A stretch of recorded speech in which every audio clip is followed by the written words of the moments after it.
नमस्कार दोस्तों, मेरा नाम पीयूष शर्मा है। आपका मेरे YouTube channel multibagger stock ideas में स्वागत है। दोस्तों, आज जो मैं आपके लिए टॉपिक लेकर आया हूं उसका नाम है फाइनेंशियल मैनेजमेंट। जी हां दोस्तों, मैंने अपने ब्लॉग पर भी इसको पब्लिश कर रखा है। डिटेल में अगर आपको जानना तो आप मेरे ब्लॉग पर ज़रूर विजिट कर लेना। तो अब मैं आपको इस वीडियो में बहुत ही शॉर्टकट में बताने जा रहा हूँ कि फाइनेंशियल मैनेजमेंट होता क्या है। जी हाँ दोस्तों, अगर मैं एक लेमैन लैंग्वेज में बात करूँगा तो बहुत ज़्यादा ईजी रहेगा। लेमैन लैंग्वेज में बात करने का मतलब है कि मैं जो बुक्स में लिखा होता है वो तो हमने सभी ने पढ़ा होता है। अब मैं एक जनरल सी, आसान सी, सिंपल सी लैंग्वेज में आपको बता देता हूँ। देखिए, फाइनेंशियल मैनेजमेंट का मतलब होता है फाइनेंस को मैनेज कैसे करना।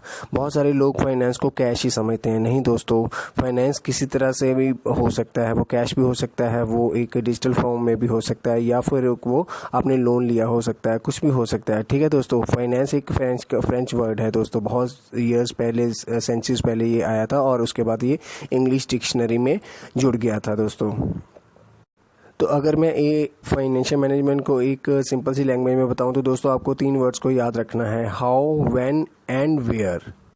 तो मान लीजिए दोस्तों, अगर आपको एक छोटा सा बिजनेस शुरू करना, मान लीजिए ग्रोसरी स्टोर भी शुरू करना है दोस्तों, तो उसमें आपको हाउ कितना पैसा हमें चाहिए होगा। ठीक है दोस्तों, वेयर हमें कहाँ से अरेंज करना होगा, व्हेन हमें कब अरेंज करना होगा। ठीक है दोस्तों, ये 3 शब्दों को हमें याद रखना है, बहुत ईजी हो जाएगा। मान लीजिए एक एग्जाम्पल दे देता हूँ ग्रोसरी स्टोर का। जैसे मैं बता रहा हूँ, आपको शुरू करना है तो आपके पास प्रोडक्ट का नॉलेज है, आपको हर चीज़ का नॉलेज है कि उसको कैसे खरीदना है, कहाँ से खरीदना है, सब कुछ आपके पास नॉलेज है। पर आपको जब तक फाइनेंस कहाँ से अरेंज करना है, उसको अरेंज करने के बाद उसको इन्वेस्ट कैसे करना है, इन्वेस्ट करने के बाद उसमें से अर्निंग कैसे निकालनी है, अर्निंग निकालने के बाद उसमें से कितना हिस्सा हमें अर्निंग का हमें अपना घर चलाने के लिए रखना है, कितना हिस्सा हमें अपनी रीपेमेंट के लिए करना है, ये सब चीज़ें जानना बहुत ज़्यादा ज़रूरी है। इसी को तो दोस्तों बोलते हैं फाइनेंशियल मैनेजमेंट। हम बुक में तो काफ़ी कुछ पढ़ लेते हैं स्कूल कॉलेज टाइम में, तो पर इसी चीज़ को बोलते हैं फाइनेंशियल मैनेजमेंट। कभी आपने देखा है, कुछ ऐसे भी बहुत साल पहले बिजनेसमैन होते थे, आपने नियर बाय भी देखा होगा, जिन्होंने कभी कॉलेज वगैरह भी नहीं देखा होता या कॉलेज स्टडी भी नहीं किया होता, पर उनको इतना अच्छा बिजनेस चल रहा होता है, उनको फाइनेंशियल मैनेजमेंट उनको करनी आती होती है। तो जनरल लैंग्वेज में आपको फाइनेंशियल मैनेजमेंट जानना बहुत ज़्यादा ज़रूरी है।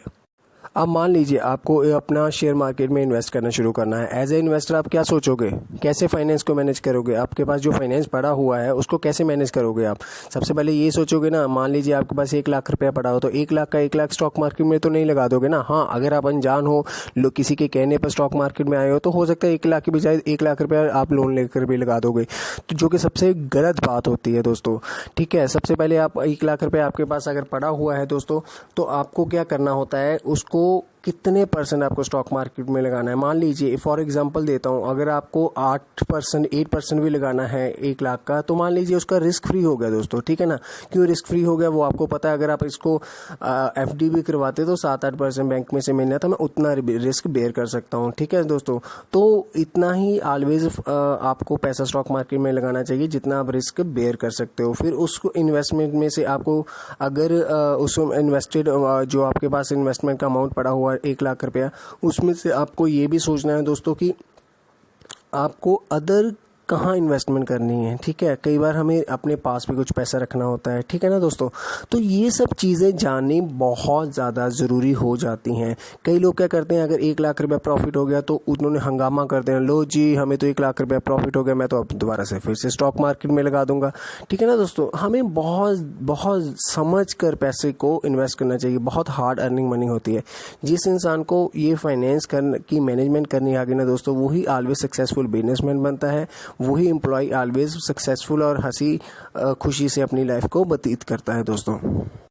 अगर मैं शेयर मार्केट की बात करूं दोस्तों, तो उसमें भी सिंपल सी बात है। जिस कंपनी का आपने शेयर खरीदा होगा, तो उसमें से अगर उस कंपनी के ओनर को कोई प्रॉफिट होता है, तो वो प्रॉफिट सबसे पहले किसके लिए सोचेगा दोस्तों, वो सबसे पहले अपनी कंपनी के लिए सोचेगा। तो ठीक है, वो सोचेगा उस प्रॉफिट को उसको अगर तो एक्सपेंशन के लिए यूज़ करना है तो वो एक्सपेंशन करेगा, नहीं एक्सपेंशन के लिए यूज़ करना तो अपने पास रख लेगा, नहीं अपने पास रखना तो लास्ट में वो ये सोचेगा चलो मैं शेयर होल्डर को एज ए डिविडेंड दे देता हूँ। ठीक है दोस्तों, अगर स्टॉक मार्केट के पॉइंट ऑफ व्यू से ही बात करें तो अब इसको मैं ज़्यादा टॉपिक को लंबा अभी नहीं खींच सकता। क्यों नहीं खींच सकता दोस्तों, वीडियो लंबी हो जाएगी। तो इसको अगर आपको डिटेल में आपको पढ़ना है तो दोस्तों मैंने अपने ब्लॉग पर इसको पब्लिश कर दिया है। बस आसान सी लैंग्वेज में आपको बताना चाहूँगा, इतना हमेशा याद रखना, व्हेन, वेयर एंड हाउ। इन शब्दों को याद रखोगे तो आपको फाइनेंशियल मैनेजमेंट करना ईजी हो जाएगा। इन 3 शब्दों में से ऑलवेज आपको ज़्यादा फोकस करना है व्हेन और हाउ पर, क्योंकि अगर व्हेन आपको पता होगा कब आपने फाइनेंस मैनेज करना है तभी आप उस बिजनेस में इन्वेस्ट कर पाओगे। और हाउ मच आपको कितना फाइनेंस चाहिए अपने बिजनेस को स्टार्ट करने के लिए या बिजनेस को चलाने के लिए, वो भी पता होना बहुत ज़्यादा ज़रूरी है। तो चलिए दोस्तों, अब मैं आपको यही लास्ट में बोलूँगा कि फाइनेंशियल मैनेजमेंट ही है जो आपके बिजनेस को सक्सेसफुल बनाती है। ठीक है, तो अब दोस्तों अगर ज़्यादा आपको डिटेल में जानना है तो आप मेरे ब्लॉग पर एक बार विजिट कर लीजिए। आप मेरे YouTube चैनल को सब्सक्राइब करना मत भूलिए, बेल आइकन बटन को ज़रूर प्रेस कर देना दोस्तों, ताकि आपको मेरी लेटेस्ट वीडियो मिलती रहे। तो अब नेक्स्ट वीडियो में एक अनदर टॉपिक लेकर आऊँगा दोस्तों। तब तक के लिए अपना ख्याल रखना दोस्तों, और कोरोना के प्रोटोकॉल्स को फॉलो करते रहना। जय हिंद।